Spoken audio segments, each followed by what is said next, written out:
I have a wonderful idea.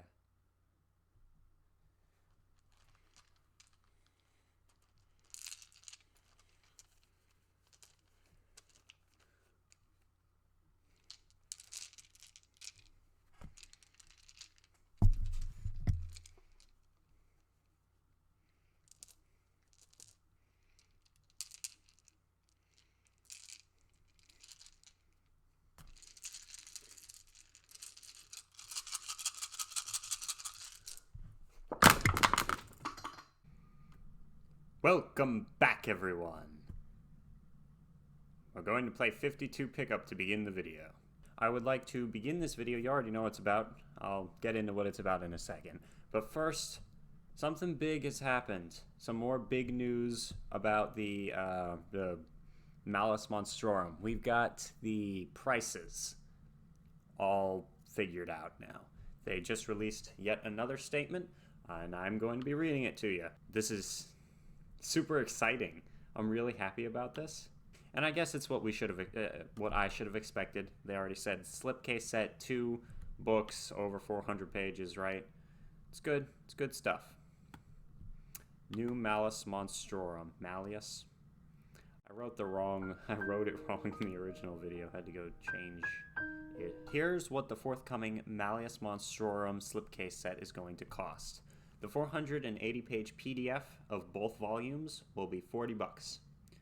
2-volume hardcover slipcase set will be $90. If you buy the PDF, they will subtract the price of the PDF from the price of the hardcover slipcase set if you buy that as well. The 2-volume special leatherette edition slipcase is $200. Malus Monstrorum will be available from all 5 of our fulfillment warehouses.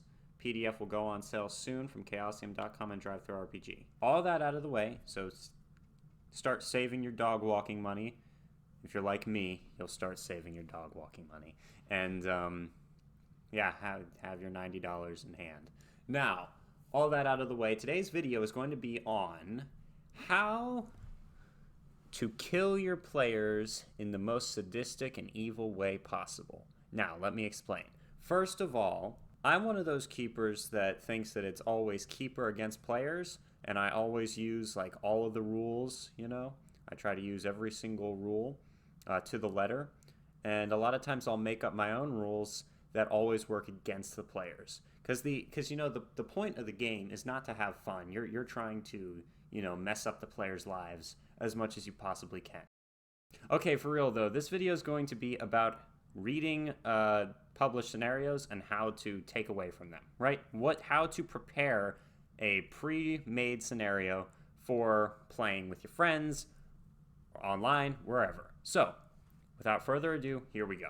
The core rulebook for Call of Cthulhu already has some a little bit of guidelines on this. I'm drawing a lot of this information off of that, and then I'm also elaborating on it a little bit. So, first thing you want to do when you have your own published scenario is you want to go ahead and read it. You want to actually read the whole thing, get it out of the way, and understand what it is that you have. That's the first thing you want to do. Once you've completed that, then you move on to deep reading it. So the first time you might just skim it, right? You might just go through it. You want to get an idea of what the plot points are, the major plot points, and you want to know who's who, basically. The second time, you want to really pay close attention to everything. You want to really get an idea of every single player, get an idea of everything that's going on. So you skim through it, you know, one time, get a general idea. You go through it again. Sometimes some people don't need to go through it twice. You can just go through it the one time, then move on to step 3. But I like to go through it twice just to be sure. You want to get a pretty firm, grounded foundation in what the scenario is actually about, which makes sense. And then you go on to the fun part. Now, scenarios are long, and I've heard that older Call of Cthulhu scenarios were a lot shorter. I personally like the fact that they're a little bit longer so that you've got lots to work with. But with this lots to work with, you want to be able to find what you're going to work with. And here's what I mean by that, and this is the most crucial step of this, because everyone already knows, okay, the first step is to read the thing, right? This right here, though, is super important. If you go and you look at it and you see if you get inspired by something, write it down. So you're going to want to go through it and make notes. And you want to have a list of the non-player characters, and it doesn't even have to be a comprehensive list. Just their names, and then their occupation, and whatever personality traits you think are important enough for you to write down so that you can remember them. You want to do the same for locations, and really just write down the names of the locations. You don't really need to do anything else other than that. You can write down what major objects or people are in set locations. Then you also will want to write down any major events or plot points that are going to occur. And that, my friend, is all you really need to do. Now you've got the full scenario fleshed out, and you have what you need. And that is crucial. Only take what you need, okay? So one of my favorite written scenarios that I've read so far, and I've only read a few, mind you, it is my favorite that I've ever run. It was the first session I ever ran. It's called Crimson Letters. Oh my goodness, that was so fun to play. That was my first time running Call of Cthulhu. I played it with Ryan and Carter. It was their first time playing too. We played over Skype. It was freaking incredible. The atmosphere and the mood just worked so well. But anyway, here's something that I want to mention about it. Why I'm bringing it up is in Crimson Letters, there's a whole there's a few paragraphs on a place called the Hob House Mansion. Okay, and it goes into some details about the mansion. Then there's some other minor plot points that occur within the mansion. The mansion was something that I felt took away from the scenario. It's more of a red herring than anything else, unless the keeper decides to add even more to it, because a lot of it is just experiencing different things. Spoiler alert, I guess, but I'm not giving away too much.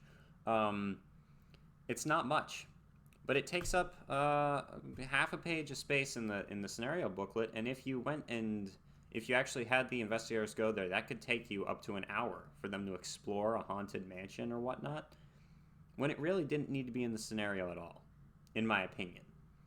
Now, if you want to base it around the mansion, go right ahead. But what I'm trying to say is take out the essential things that you're going to use and figure out what is not needed. What can you cut? What doesn't need to be here? Because, when someone goes to make a scenario, they want it to be fully fleshed out. And every single person, what they decide to cut out is going to be different from anybody else.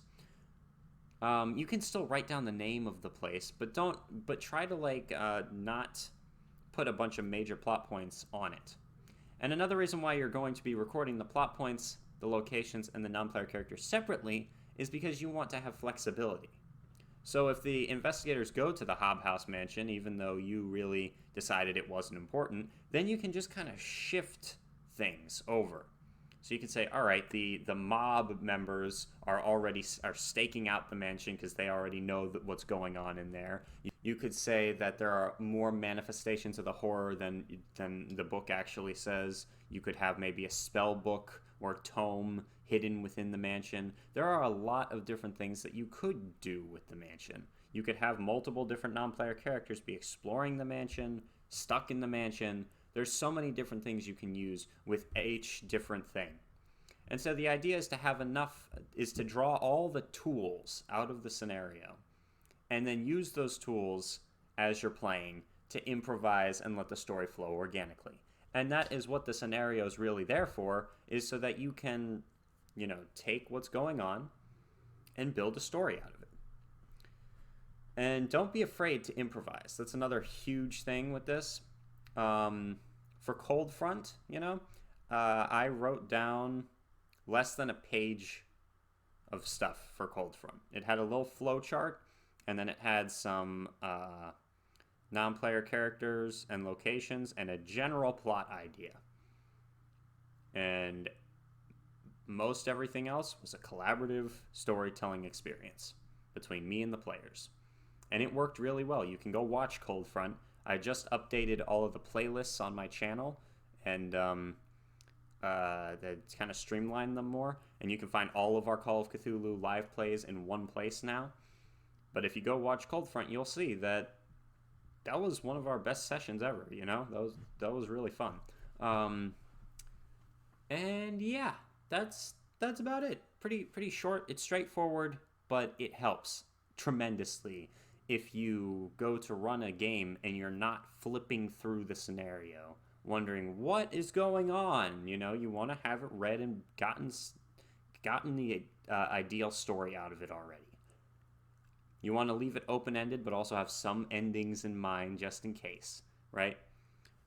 And then you don't want to don't feel stuck on like flavor text or on exact non-player character stats and stuff like that.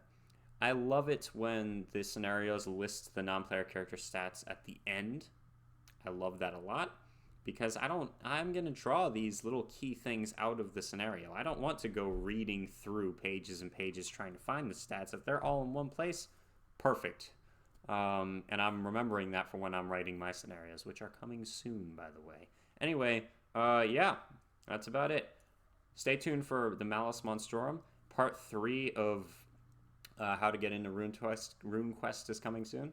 RuneQuest. Okay. Yeah. Thank you guys very much for watching. I will see you all soon.